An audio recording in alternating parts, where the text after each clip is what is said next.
How did I take control of money? The secret of that became possible with a system I built based on a decision I made on the very first day, and over time I reached the wealth I have today. Come on, let's open a window together to that very first day. The day I received my first salary. I remember it like yesterday. I walked out of the bank. I could literally feel the warmth of that money in my wallet. On one hand, there was relief. "All right, this is it," I said. But on the other hand, strange questions were running through my mind. So what are we going to do with this money now? Should I pay my rent, close my debts, or save it? Or should I treat myself after working so hard and buy something fancy? Do you know what's the funniest part? All those years sitting in school desks. After university, we suddenly entered working life. But nowhere did anyone ever come up to me and say, "Look, brother, manage your money like this." Right? We were always told, work, produce, earn, spend. Okay, fine, but how are we supposed to spend, save, or invest? Those questions always remained a gap. At least that's how it was for me. We learned the math of many useless systems, but when it comes to the math of money, everyone just looks around blankly. If that's your situation too, you're not alone, my friends. You earn money, but there's no structure. You have plans, but no execution. You have income, but your calculations are like gambling. Today I say, let's break this cycle together. Let's turn the lights back on in our minds. In this video, I'm not going to fool you with empty, "you'll get rich from the stock market" type of advice. I'm going to talk about very clear, simple, fundamental financial principles. But their effects are so big that I wish someone had told me these before I reached my 40s, so I could have multiplied my wealth earlier and gained financial freedom in my 20s. Ah, youth. There are people who say, "I only spend $10 a day. That's nothing." That's exactly where the swamp begins. Those tiny amounts that seem insignificant turn into a monster by the end of the year. You wouldn't believe how your money disappears like a ghost. Here's the famous 300 rule. Simply put, a small daily expense returns to you multiplied by 300 over a year. Let's do the math quickly. $10 a day roughly equals $3,000 a year in impact. I know some will comment, actually it's 3,650. My answer would be, we're estimating impact.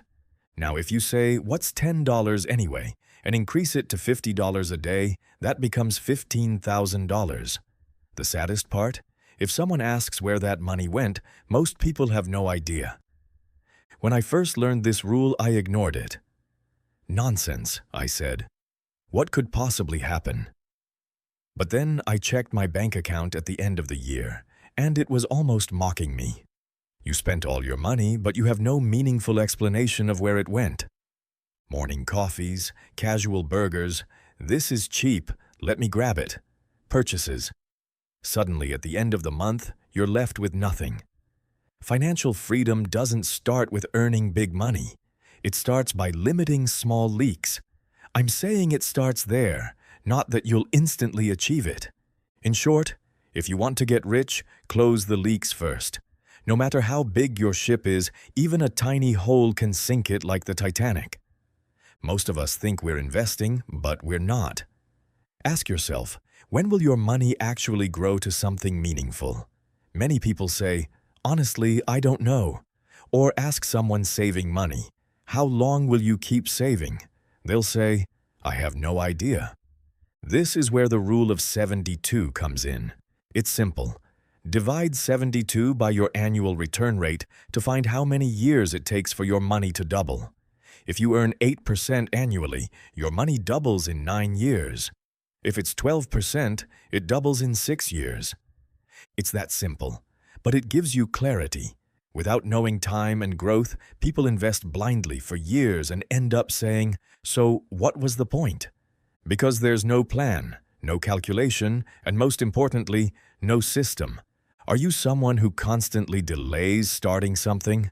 We've all been there. We had ambitious goals, but that lazy voice inside us held us back. That's why I'll be teaching more detailed systems on this channel. If you want lasting change through small steps, don't miss this opportunity. Real transformation starts with the right system and a small step. Spending money recklessly is like traveling without navigation. You think, we'll figure it out, but at the end of the month, you're stranded. This is where the 50-30-20 rule comes in. 50% of your income goes to necessities, 30% to wants, and 20% to savings and debt repayment. Necessities, rent, bills, transportation. Wants, eating out, movies, clothes. The last 20% is what secures your future. This rule puts you on track automatically. The problem isn't that you don't have enough money, it's that you don't know where it goes. Another key concept, emergency fund. You need 3 to 6 months of expenses saved. This is not luxury, it's survival. Credit cards are not a safety net. They're a trap. An emergency fund doesn't just protect you, it gives you freedom in your decisions. Then there's the 20/4/10 rule for buying a car. At least 20% down payment, a loan no longer than 4 years, and monthly payments under 10% of your income. Housing. Your rent should not exceed 1/3 of your income. A nicer house might feel good, but financial peace feels better. Finally, the reverse cash flow test. List your regular expenses and ask yourself, if I stop this for a month, would my life fall apart? If the answer is no, it's not a necessity. It's a habit. Most people can't build wealth because they don't recognize these hidden expenses. In this video, I shared 7 simple financial rules. They are practical and effective, but this is just the beginning. Financial freedom doesn't come from knowing. It comes from doing. And building that behavior takes time and patience. So I'll end the video here, but the journey continues. If these rules interest you and you're ready to start, leave a like. Not for popularity, but to understand if there's really an audience thinking about these topics. Check the channel, explore, and leave comments. More content is coming. Which of these 7 rules are you missing? Or what would you add to the list? Find the answer. And don't wait any longer to take action. Remember, sometimes the answer you've been searching for is hidden in someone else's sentence.